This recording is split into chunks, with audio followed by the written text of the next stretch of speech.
दोस्तों सुजलॉन एनर्जी की बात करें, स्टॉक लगातार गिर रहा है, काफ़ी नीचे आ गया स्टॉक। आप देख ही सकते हो कि एक समय इसकी जो प्राइस 86 तक पहुंच चुकी थी, वो स्टॉक 56 पर आ गया है, यानी ऊपर के लेवल से करीब 30 रुपीज़ टूट चुका है। इसके पीछे क्या वजह है उसको समझने की कोशिश करेंगे इस वीडियो के माध्यम से।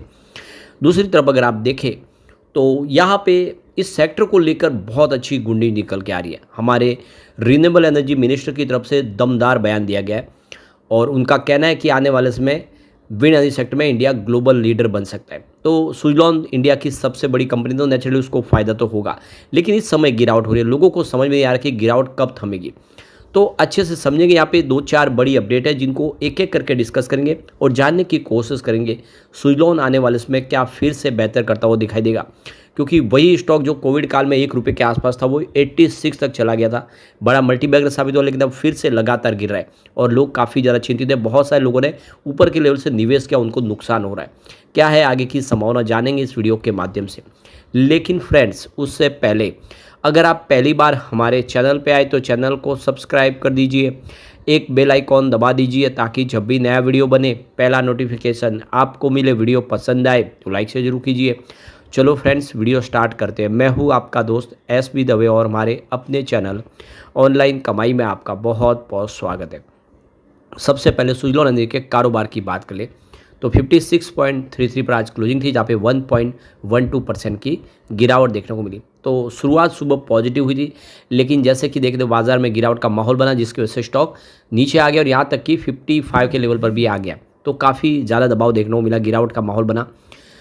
तो ये देख सकते हो कि अमेरिका सरकार का जो फैसला था उसने पूरी दुनिया भर में कोहराम मचा दिया है। विंड एनर्जी सेक्टर में भारी भरकम गिरावट का माहौल बना है। तो ये देख सकते हो कि 17% गिर गया, देख सकते हो कि एक शेयर, और आप देख सकते हो कि यह आइस्टेट जो शेयर है 17% टूट के रिकॉर्ड निचले लेवल पे पहुंचा।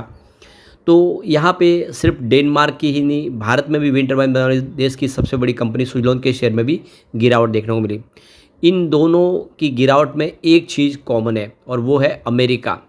अमेरिकी सरकार ने एकाएक रिवॉल्यूशन विंड प्रोजेक्ट को रोक दिया और इसकी वजह से इनके शेयरों को ज़बरदस्त शॉक लगा। सुजलॉन की बात करें तो BSE पर 1.07% की गिरावट के साथ 56.33 पर क्लोज हुआ। इंट्राडे में 1.81% की गिरावट के साथ 55.91 पर आ गया। लगातार 3 कारोबारी दिनों में देखें तो 4.5% की गिरावट हो चुकी है। 22 अगस्त को देखें तो 0.5% की बढ़त के साथ 58.51 पर क्लोज हुआ था। तो अमेरिका की bureau of ocean energy management ने शुक्रवार देर रात आदेश दिया कि रोड आइसलैंड के पास चल रहे रिवॉल्यूशन विंड प्रोजेक्ट का काम रोक दिया जाए। यह प्रोजेक्ट 80% पूरा हो चुका है। 65 में से 45 टरबाइन पहले ही लग चुके हैं। अमेरिकी मीडिया के मुताबिक 704 मेगावाट क्षमता वाले टरबाइन से करीब 3.50 लाख घरों को बिजली देने की तैयारी की गई है। पूरी तरह से निजी फंडिंग से चल रहे इस प्रोजेक्ट पर रोक से आइस्टेट को झटका लगाए और कंपनी ने इस आदेश का पालन करने की बात कही है, लेकिन आगे बढ़ने के लिए कई विकल्प तलाश रही है कंपनी।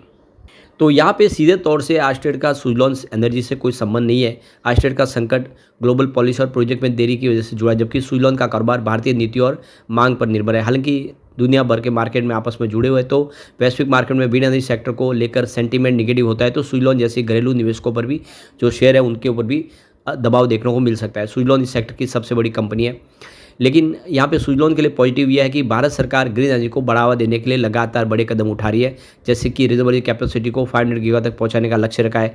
PLI स्कीम लाई जा रही है, राज्यों में विंड पावर टेंडर जारी किए जा रहे हैं, ऑर्डर बुक इस समय सुजलॉन की मजबूत, तो ये सारे प्लस पॉइंट है। तो ग्लोबल रीजन की वजह से सुजलॉन में भी गिरावट देखने को मिल रही है।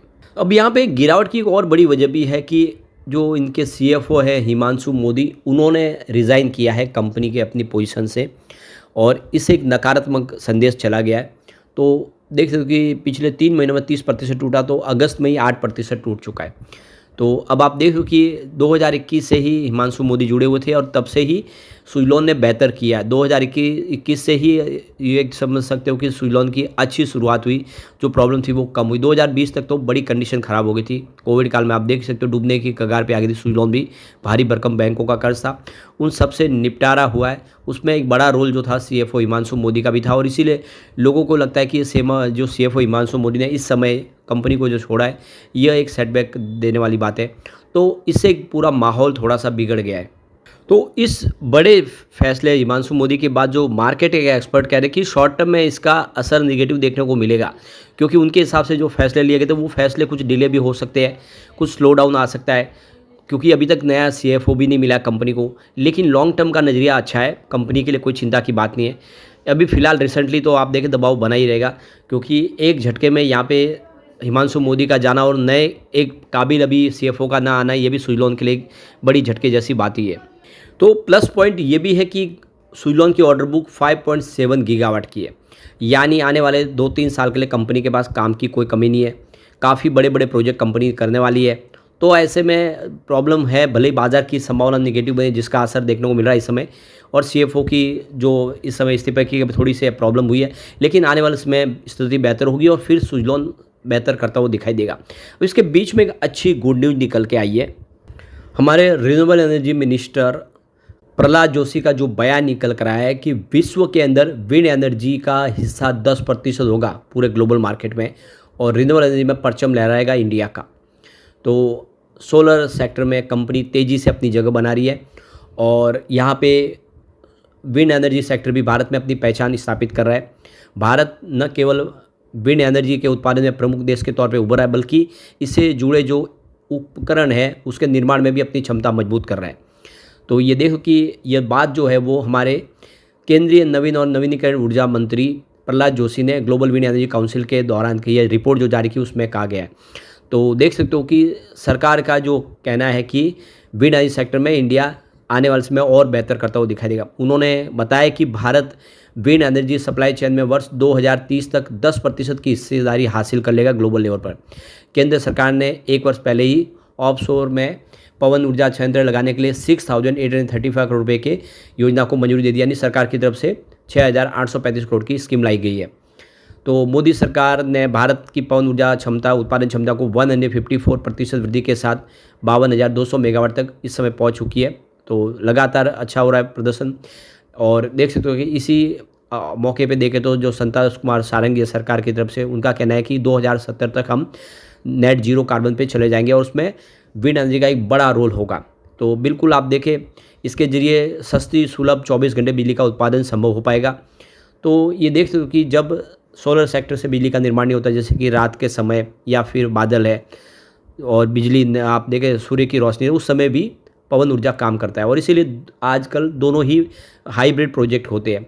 तो काफ़ी अच्छी गुड न्यूज़ सरकार की तरफ से दे दी गई है कि सरकार इस सेक्टर में और काम करेगी, और ऐसे में आने वाले समय सुज़लॉन जैसी कंपनियों को फ़ायदा जरूर होगा।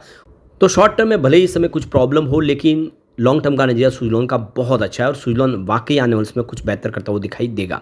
लेकिन फ्रेंड्स, कोई भी इन्वेस्टमेंट करने से पहले अपने फाइनेंशियल एडवाइजर से एडवाइस ले ले, या अपना खुद का रिसर्च करें, क्योंकि मैंने वीडियो आपके एजुकेशनल पर्पज़ के लिए ही बनाया। वीडियो पसंद आए तो लाइक से जरूर कीजिए और चैनल को सब्सक्राइब कर दीजिए। Thank you friends.